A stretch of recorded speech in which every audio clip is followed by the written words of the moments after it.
For today's video, ako dito ay mayroong suman sa lihiya. Kaso lang ito madina nung pagkahirap buksan, talaga namang at saka bakit baga talagang ari ay kailangan na mag-asawa pa Ayan. Talaga namang ang kanyang balot ay talaga namang doble-doble pa. Ayan. Daming balot. So, ito ay napakasarap.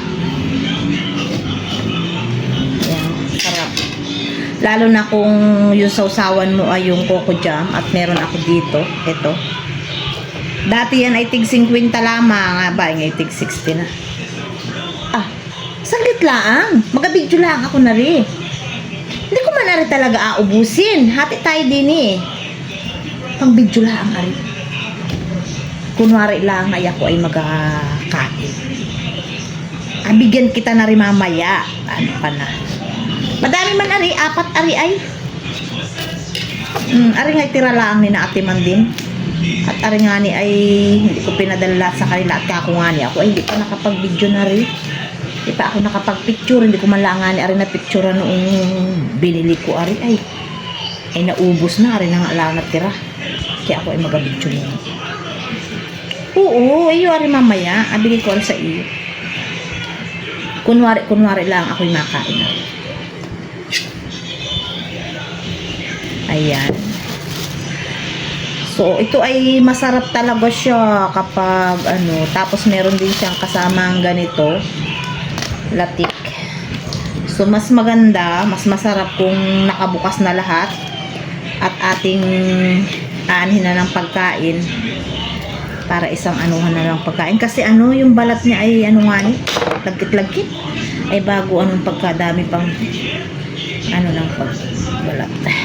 Ayan. So, at ako rin dito ay may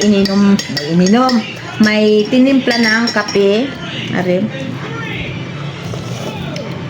Ayan, tamang timpla. Sabi nila, wag daw tayo magkakape ng may kutsara kasi nakakabulag. Totoo po yun. Kasi pag nasundot yung ating mata ay talagang mabubulag. Di bali ako at ako may salamin at ako talaga mahina naman din talaga ang mata ko.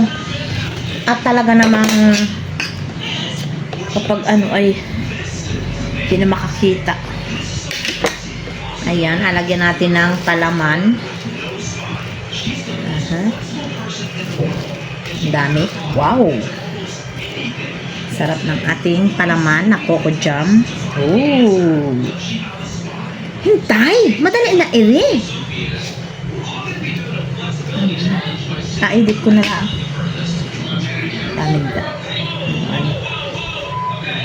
may nagtawag pa sa akin sa kusina, sa labas. Tayo kasi may nagpa-load. Nagot muna tayo ng kape, lumamig na.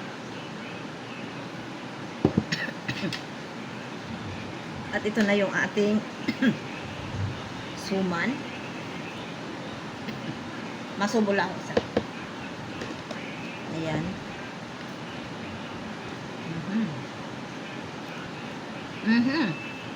Sarap. Sa inyong lugar, anong tawag sa ganitong suman?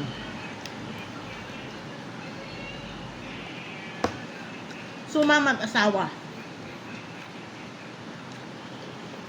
Sarap. Malamig na yung kape ko. Kasi natambay ako doon kanina sa labas. Yan. Thank you for watching.